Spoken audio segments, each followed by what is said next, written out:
Hello everyone, welcome to my channel. This is Priya Bhargav. Today we are going to start Unit 1. Unit 1 is from Block 2 MPC 004, that is MAPC first year students. This video is for you guys. Unit 1 is all about social influence. So आज हम इस unit में कौन सी current research हुई है social influence में वो हम करेंगे और इस यूनिट से रिलेटेड जो भी वीडियोस होंगे उनके लिंक आपको डिस्क्रिप्शन सेक्शन में मिल जाएंगे. आप kindly check those links to know all about this unit 1. So आज हमारा जो टॉपिक है वो है current research on social influence. Social influence होती क्या है, सोशल इन्फ्लुएंस किस तरह से लोगों पे हम किसी को इन्फ्लुएंस किस तरह से कर सकते हैं या लोग कैसे इन्फ्लुएंस हो जाते हैं, वो हम इसमें करने वाले हैं. सबसे पहली चीज़, सोशल इन्फ्लुएंस होता क्या है. सोशल इन्फ्लुएंस का मतलब होता है जब किसी इंडिविजुअल के थॉट्स में या उसकी फीलिंग्स पे या उसके बिहेवियर या एटीट्यूड में, थॉट्स, फीलिंग्स, एटीट्यूड, बिहेवियर, इनमें कोई चेंज आ जाता है, ऑल बिकॉज उस इंसान का इंटरेक्शन किसी दूसरे इंसान से हुआ है या किसी दूसरे ग्रुप से हुआ है. तो जब कोई इंडिविजुअल जिसका इंटरेक्शन किसी दूसरे इंडिविजुअल या किसी दूसरे ग्रुप से होता है और उस वजह से उस इंसान में आपको चेंज नजर आता है, चाहे उसके थॉट्स में हो, चाहे फीलिंग्स में हो, चाहे एटीट्यूड में हो या फिर बिहेवियर में हो, तो हम बोलते हैं this is social influence. So behaviour में किसी इंसान के जब चेंज आता है वो इंटेंशनली भी हो सकता है और अनइंटेंशनली भी हो सकता है, मतलब जानबूझकर या अनजाने में हो जाता है. तो वो दोनों ही सोशल इन्फ्लुएंस की कैटेगरी में आते हैं. सो जो चेंज्ड पर्सन है वो खुद को किस तरह से मानता है, खुद को वो ये मानता है कि उसका एक रिलेशनशिप है इन्फ्लुएंसर से जिसकी वजह से उसमें चेंज आया है. तो इन्फ्लुएंसर कोई भी हो सकता है, कोई पर्सन भी हो सकता है, कोई सोसाइटी भी हो सकती है. So, social influence is a kind of relationship of a person with another person. Now, current researches क्या हुई हैं वो हम पढ़ेंगे, कौन कौन सी थ्योरीज आई और हम सोशल इन्फ्लुएंस के बारे में क्या अब तक जान पाए हैं वो सब हम इसमें पढ़ने वाले हैं. सोशल इन्फ्लुएंस एक ऐसा प्रोसेस है जहाँ पे कोई भी जो इंडिविजुअल होता है उसके अंदर रियल चेंज आ जाता है, चाहे उसके बिहेवियर, फीलिंग्स को लेकर हो, थॉट्स को लेकर हो, जैसे मैंने पहले आपको बताया. और वो इस वजह से आता है क्योंकि उसका इंटरेक्शन होता है किसी दूसरे इंसान के साथ. वो इंसान उसको वो किस तरह से देखता है, वो उस सामने वाले इंसान जिससे वो इन्फ्लुएंस हुआ है वो इंसान या तो वो डिजायरेबल एक्ट है जो वो इंसान खुद अपने लाइफ में चाहता है कि उसकी लाइफ में ऐसा हो और वो दूसरे की लाइफ में ऐसा होता हुआ देखता है तो उससे इन्फ्लुएंस होता है कि उसकी लाइफ में कैसे चेंज आया, वैसे ही मैं खुद करूँगा चेंज. सामने वाले की से इन्फ्लुएंस होकर उसकी अगर फीलिंग्स में चेंज आ जाता है, वो इस तरह से महसूस करने लगता है जैसा वो सामने वाला करता था, वो इस वजह से भी उसमें चेंज आता है क्योंकि वो सामने वाले को एक्सपर्ट मानता है उस पर्टिकुलर फील्ड में. सो इन्फ्लुएंस के क्या क्या कारण हैं ये भी हमें बताया गया है कि इन्फ्लुएंस जब उस इन्फ्लुएंस सोशल इन्फ्लुएंस जब भी आएगा तो उस इंडिविजुअल की फीलिंग्स और बिहेवियर के में चेंज आता है, all because that person has interaction with other person. दूसरे पर्सन से उसका इंटरेक्शन होता है और वो जिस इंसान से उसका इंटरेक्शन होता है उसको वो इस तरह से परसीव करता है कि वो उसी के जैसा है या फिर वो वैसा उसके जैसा बनना चाहता है या उस सामने वाले को एक्सपर्ट मानता है. जो लोग हैं वो एडजस्ट करते हैं अपने बिलीव्स को दूसरों के हिसाब से जब उन्हें ये महसूस होता है कि वो लोग मेरे जैसे हैं. तो यानी अगर आपको आपके जैसा कोई इंसान दिखाई देता है, आपको ऐसा लगता है अरे ये तो मेरे जैसे है बिल्कुल, सो आप क्या करते हैं, आप अपने बिलीव्स उसके अकॉर्डिंगली चेंज करना शुरू कर देते हैं अगर आपको ऐसा लगता है कि वो आपसे बेहतर है किसी तरीके से. और ये एक साइकोलॉजिकल प्रिंसिपल भी है बैलेंस का. सो जो इंडिविजुअल्स होते हैं बहुत तरीके से इन्फ्लुएंस होते हैं, ज़्यादातर इन्होंने बताया बाय मेजॉरिटी में जो लोग होते हैं उनसे ज़्यादा हम इन्फ्लुएंस होते हैं. जैसे कि बहुत सारे लोग हैं वो एक सोशल ग्रुप को रिप्रेजेंट करते हैं और उस सोशल ग्रुप के कुछ पर्टिकुलर एटीट्यूड है। सो ये जो इंडिविजुअल है जब वो उस ग्रुप से मिलेगा तो वो उस ग्रुप में होने वाली चीज़ों को, उनके एटीट्यूड्स को अडॉप्ट कर लेगा, मतलब वैसा ही करने लगेगा जो majority of people are doing in that group. So इसको बोलते हैं कि मेजॉरिटी का इन्फ्लुएंस होना। जो इंडिविजुअल्स होते हैं अपने ओपिनियन भी बदल देते हैं कभी कभी। कब बदल देते हैं? जब वो दूसरे से इन्फ्लुएंस हो जाते हैं। अगर आपको लगता है कि भाई सामने वाला बड़ा एक्सपर्ट है और उसको सब कुछ पता है, तो आप उसकी बातें सुन के अपनी सोच बदलना शुरू हो जाते हैं, अपने ओपिनियंस बदलना शुरू हो जाते हैं चीज़ों को लेकर, क्योंकि आपको एक और पर्सपेक्टिव पता चलता है लाइफ का जो इससे पहले आप अनअवेयर थे। फ्रेंच एंड रेवन ने कुछ चीज़ें बताई हैं, जैसे कि एजेंट ऑफ चेंज के बारे में बात किया है। एजेंट ऑफ चेंज जो है ये इंडिविजुअल या ग्रुप का नहीं होता है, ये तभी भी आता है जब नॉर्म्स एंड रोल्स की बात आती है। अगर हमने किसी पर्टिकुलर ग्रुप में कुछ नॉर्म्स एंड रोल्स बताए हुए हैं तो हम उससे भी इन्फ्लुएंस हो जाते हैं और हमारा जो भी आउटकम होता है वो हमारा जो भी सोशल इन्फ्लुएंस है, सोशल इन्फ्लुएंस तब होता है जब ये 5 चीज़ें होती हैं। जैसे कि रिवार्ड पावर होना मतलब कि अगर आपको अपना एटीट्यूड चेंज करना है, अपनी फीलिंग या थॉट को चेंज करने से कुछ रिवार्ड मिलता है तो आप इन्फ्लुएंस होते हैं। कोअर्सिव पावर का मतलब होता है कि कोई आपका बॉस है जो आपको मजबूरन कोई काम करने के लिए बोल रहा है और आपको करना पड़ रहा है। लाइक जहाँ पे पेट्रार्कियल सोसाइटी होती है, जहाँ पे पिताजी मेल्स डोमिनेटिंग सोसाइटी होती है। मेल डोमिनेटिंग सोसाइटी में जनरली घर का मुखिया मेल होता है और मुखिया जो बोलता है उसको मजबूरन मानना पड़ता है, चाहे आप चाहें या ना चाहें, तो वो कोअर्सिव पावर होगी। लेजिटिमेट पावर यानी कि जो आपका बॉस है, आपका बॉस जो बोलेगा वो आपको करना पड़ेगा। सो ये भी आपको एक तरह से इन्फ्लुएंस करने वाली चीज़ें हैं। ये सारे इन्फ्लुएंस किस किस तरीके से होता है वो बताया जा रहा है। Expert power, again expert power होती है जिसको आप खुद ही से मानते हैं कि हाँ, this person is someone who is an expert and I should follow that person. Referent power भी कुछ इसी तरीके से होती है, बॉसी टाइप, जो आपको मजबूर कर देती हैं कि फॉलो करो हमें करके वाली बात। सो स्कॉलर्स जो होते हैं, जो स्कॉलर्स हैं उन्होंने डिस्टिंग्विश भी किया है कि ट्रू सोशल इन्फ्लुएंस और फोर्स्ड इन्फ्लुएंस जो होता है दोनों में फ़र्क होता है ऑब्वियसली, और चेंजेस भी आ जाते हैं। चेंजेस लाने के लिए हमें ये सारी चीज़ें यूज़ करनी पड़ती है। रिवार्ड पावर भी हम यूज़ करते हैं कि कहीं पे चेंज लाना है, तो कोअर्सिव पावर भी यूज़ करते हैं। लेजिटिमेट पावर, एक्सपर्ट पावर या रेफरेंट पावर, ये सारी पावर्स हम यूज़ करते हैं। जो अभी की रिसर्च हुई है सोशल इन्फ्लुएंस के ऊपर, ये एक्सपेरिमेंटल मेथोडोलॉजी को लेकर हुई है। मतलब एक्सपेरिमेंट किया गया एंड देन उसका जो आउटकम आया उसके बेसिस पे उन्होंने ये कुछ बताए हैं कि सोशल इन्फ्लुएंस किस किस तरीके से होता है। जो मेन एरियाज है जिन पे एक्सपेरिमेंटल मेथोडोलॉजी यूज हुई है वो है minority influence in group settings, second है रिसर्च ऑन परसुएशन, थर्ड है dynamic social impact theory, fourth है structural approach to social influence and fifth है social influence in expectation states theory. अब इनको हम वन बाय वन करेंगे और समझेंगे कि इसका मतलब क्या है। जो 5 एरियाज में सोशल इन्फ्लुएंस के बेसिस पे स्टडी की गई है वो क्या बोलती है। माइनॉरिटी इन्फ्लुएंस ये कहता है कि माइनॉरिटी जो सब ग्रुप होता है वो कोशिश करता है मेजॉरिटी में चेंज लाने की। जैसे कि टीचर स्कूल में माइनॉरिटी में है, बच्चे ज़्यादा होते हैं मेजॉरिटी में है, टीचर माइनॉरिटी में है, तो वो जो टीचर है वो स्टूडेंट्स को इन्फ्लुएंस करती है, उनके बिलीव्स को चेंज करने की कोशिश करती है। इसी तरह का हम कहाँ देखते हैं, पॉलिटिकल लीडर्स में देखते हैं, रिलीजियस लीडर्स में भी देखते हैं, जो इन्फ्लुएंस करता है लोगों के बिहेवियर का, अपने फॉलोअर्स में चेंज लाने की कोशिश करता है।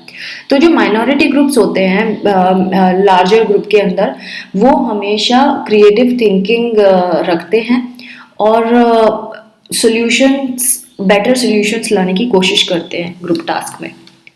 परसुएशन की बात करें तो लोगों के बिलीव्स और एटीट्यूड्स में चेंज आ जाता है जब इंफॉर्मेशन जो है उन्हें बहुत अलग अलग सोर्सेस से मिलती है एक साथ। जैसे कि जैसे कि कैंपेनिंग होता है, जब इलेक्शन कैंपेनिंग चल रहा होता है तो क्या होता है, इलेक्शन कैंपेन जब चल रहा होता है तो हाँ, जो उस पार्टी के पॉइंट्स हैं वो जगह जगह तरह तरीके से पहुंचाए जाते हैं, फ़ोन के थ्रू, टेलीविज़न के थ्रू, न्यूज़पेपर के थ्रू, मैगजीन्स के थ्रू, जहाँ से पॉसिबल है वहाँ से। तो इसको बोलते हैं परसुएशन, कि हमें हर जगह से कोई एक इन्फॉर्मेशन बार बार रिपीटेटिवली मिल रही है।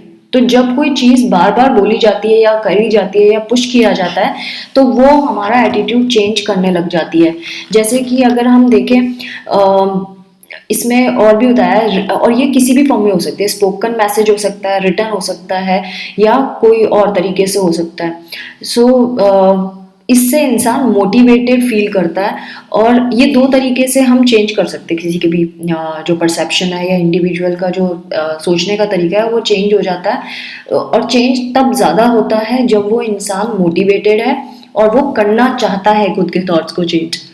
इसमें दो तरह की थ्योरीज आई हैं इसके अंदर। पहली है एलैबोरेट लाइक्लीहुड मॉडल और दूसरा है ह्यूरिस्टिक सिस्टेमिक मॉडल्स। तो हम एलैबोरेट लाइक्लीहुड मॉडल का पहले पढ़ेंगे। ये कैकियोपो, पैटी एंड स्टोल्टनबर्ग ने 1985 में दी थी। उन्होंने मोस्ट फ्रीक्वेंटली ये बताया कि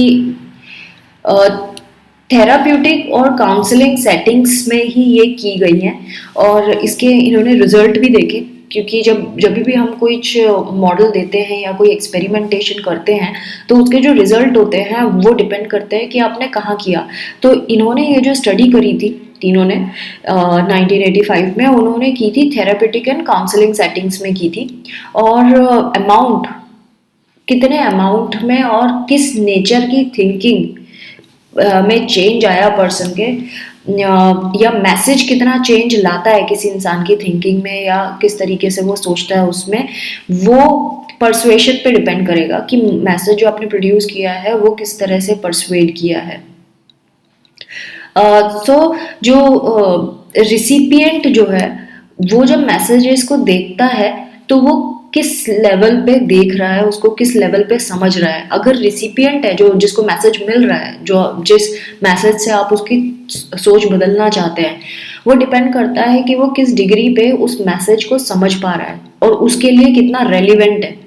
एक एक्सपेरिमेंट में इन्होंने क्या किया कि कैंसर पेशेंट्स होते हैं या जो टीन्स होते हैं जो कैंसर के रिस्क पे होते हैं, टोबैको यूज़ करते हैं और उनको कैंसर होने के चांसेस होते हैं, उनको हेल्दियर चॉइसेस बताई गई मैसेजेस के थ्रू। उन्हें परसुएड किया गया कि किस तरह के हेल्दियर चॉइसेस वो कर सकते हैं सो दैट उनकी जो डिजीज़ है वो आगे बढ़े ना, या उनको कैंसर जैसी चीज़ हो ना।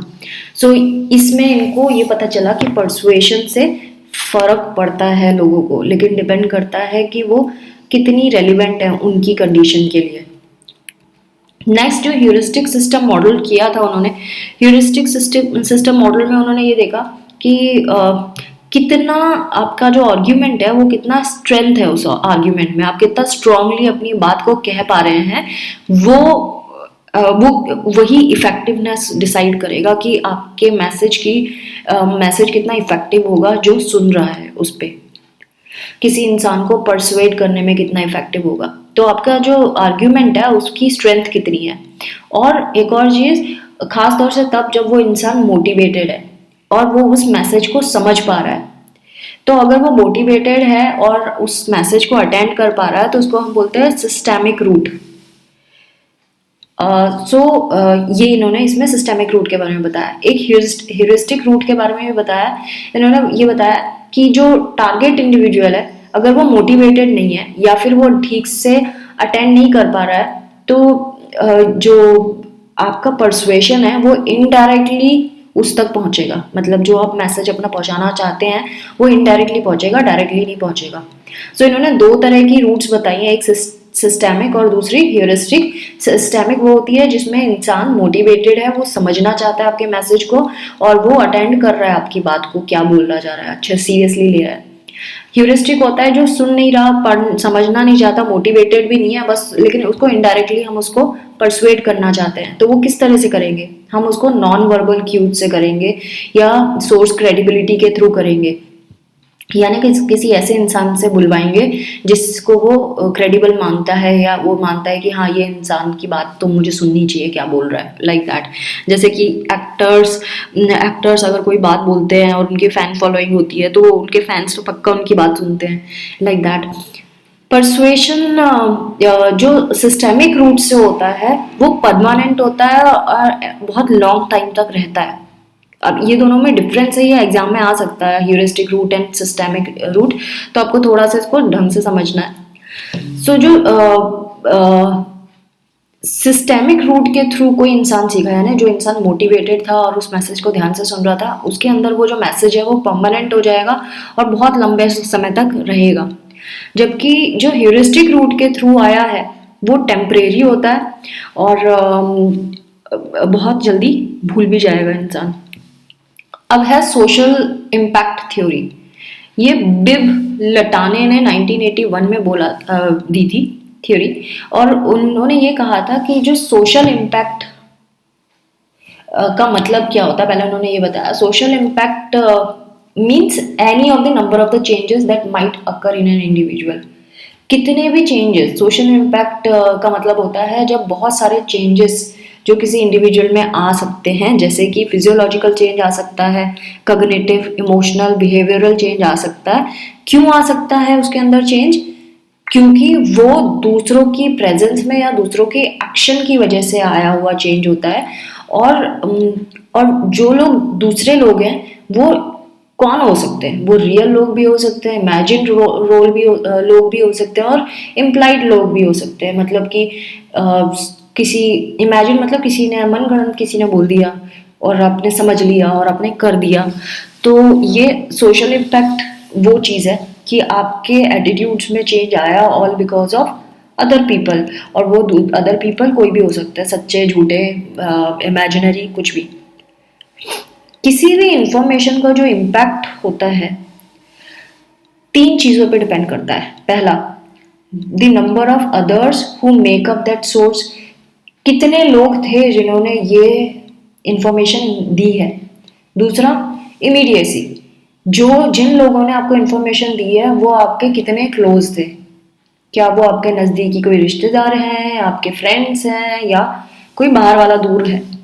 उसकी स्ट्रेंथ भी उसी पे डिपेंड करेगी। आप जिस पे भरोसा करते हैं वो आपको कोई इन्फॉर्मेशन देता है तो आप उस पर ट्रस्ट कर लेते हैं।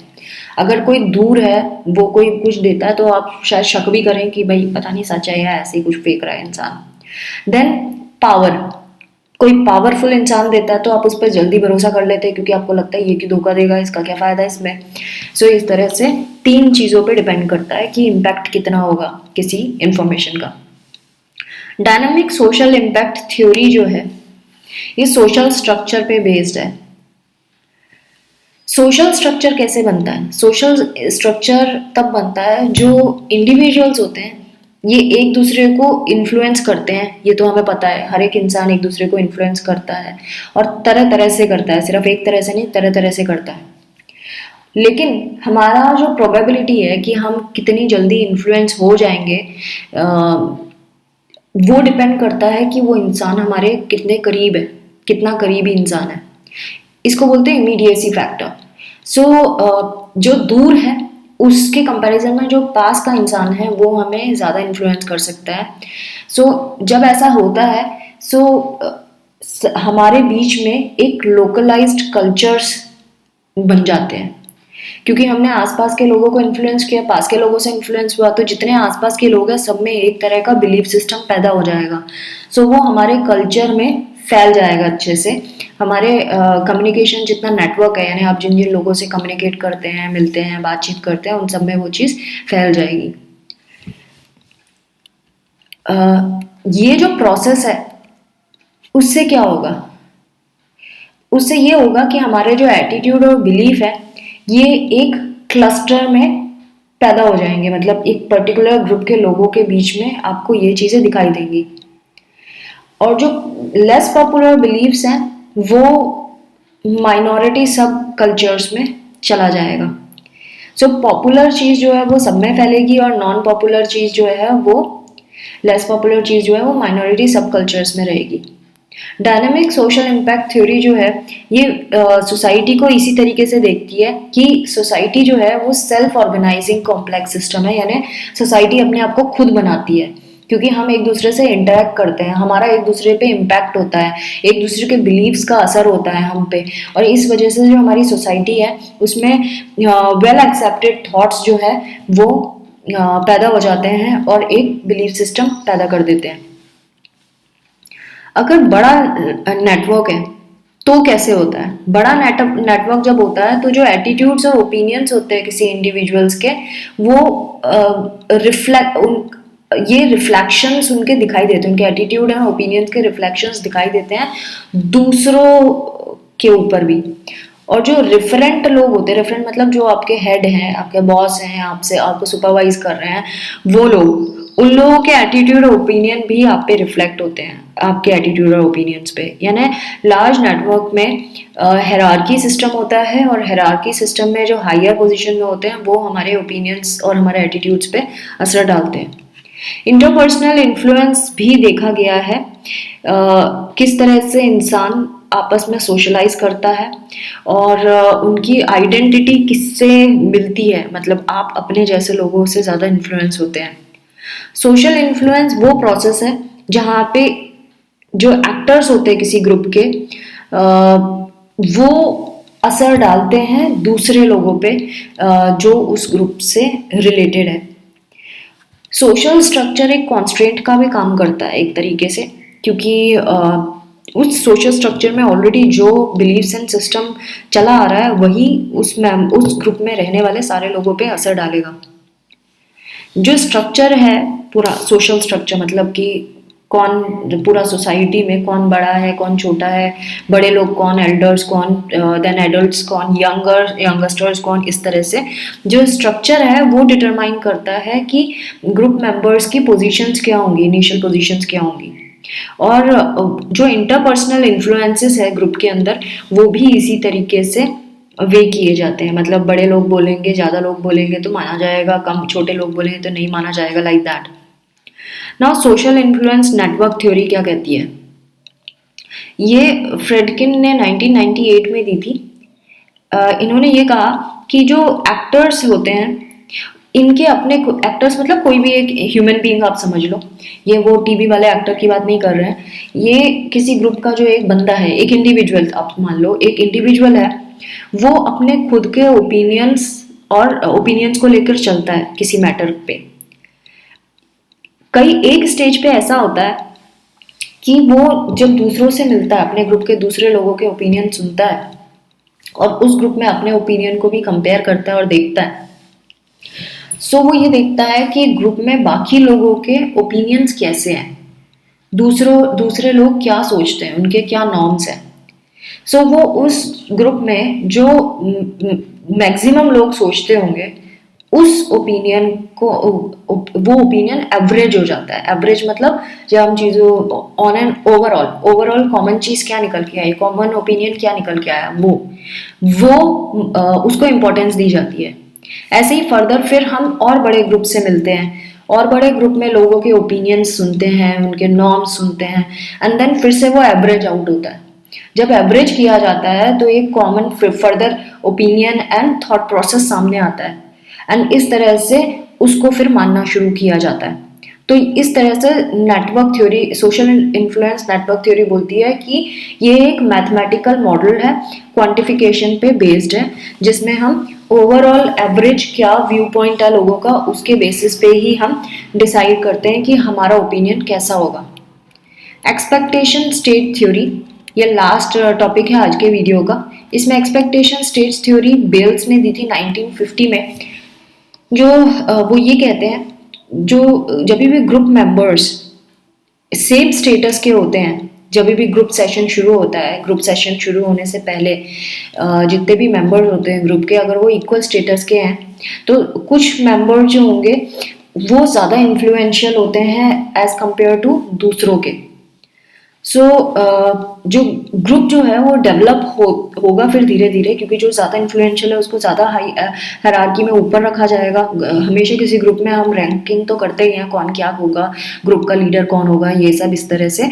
तो जो ग्रुप है वो एक हायरार्की बेस्ड सिस्टम होगा, और जो मेंबर होंगे ग्रुप के उनका बिहेवियर उसी हायरार्की पे डिपेंड करेगा कि कौन किस पोजीशन पे रखा गया है ग्रुप में।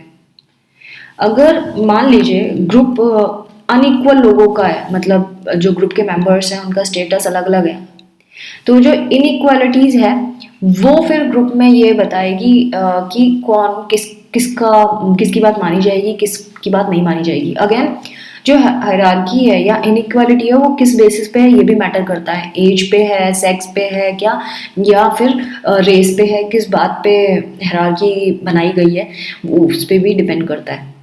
तो एक्सपेक्टेशन स्टेट्स थ्योरी जो है बर्जर एटेल ने डिस्क्राइब की थी, जो बेल्स ने दी थी। उन्होंने क्या बोला, उन्होंने ये बोला कि जो ग्रुप मेंबर्स होते हैं वो एक्सपेक्टेशन डेवलप करते हैं फ्यूचर टास्क परफॉर्मेंस की, उस बेसिस पे कि जितने भी ग्रुप मेंबर्स हैं उनको खुद को इंक्लूड करके कि वो किस तरह की उनकी किस तरह का उनका पोजीशन है या उनका इन्फ्लुएंस कितना है। एक एक बारी जब ये जो एक्सपेक्टेशन डेवलप हो जाती है तो ये जो एक्सपेक्टेशंस हैं ये ही गाइड करती हैं कि ग्रुप का इंटरेक्शन कैसे होगा और किस तरह से इंटरेक्शन को मेंटेन किया जाएगा।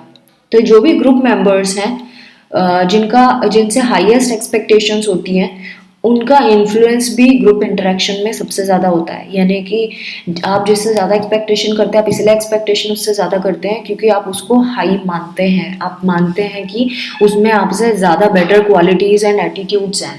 और जब आप ऐसा मानते हैं तो वो कुछ भी बोलता है, इंटरेक्शन करता है आपसे या पूरे ग्रुप से, तो आप उसकी बात को प्रायोरिटी पे रखते हैं एंड आप उससे इन्फ्लुएंस होते हैं। सो ये इस थ्योरी का कहना था। सो जिससे आप इन्फ्लुएंस होते हो उससे एक्सपेक्टेशन भी आप ज़्यादा रखते हैं, वाइस वर्सा। तो friends this was all about today's video. I hope आपको ये वीडियोस थोड़े समझ आते होंगे, और अगर आते हैं तो प्लीज़ वीडियो मेरे चैनल को सब्सक्राइब करें, वीडियोस को शेयर करें सो दैट ज़्यादा से ज़्यादा बच्चों को हेल्प मिल सके। मैं कभी इस चीज़ को फेवर नहीं करती कि आप सिर्फ मेरे वीडियोस देख के पढ़ाई करें। ये सिर्फ एक सुपरफिशियल फ्रेमवर्क देने का आइडिया है मेरा, सो दैट आपको इंटरेस्ट आए पढ़ाई में और आप एक बार बुक खोल के बैठे तो आपको लगे कि हाँ हम तो जानते हैं, हम एक बार रीडिंग करेंगे तो अच्छे से समझ जाएंगे। तो मेरा आइडिया बस यही है कि आप एक बार आपको फ्रेमवर्क पता चल जाए एंड देन आप खुद से सेल्फ स्टडी करें तो आपको बड़ा मज़ा आएगा। सो ये मेरा व्यू पॉइंट है, और प्लीज़ शेयर करें मेरे वीडियोस को और ज़्यादा से ज़्यादा बच्चों को बोलें कि सब्सक्राइब करके सीखें इस चैनल से। Thanks for watching, take care of yourself, bye.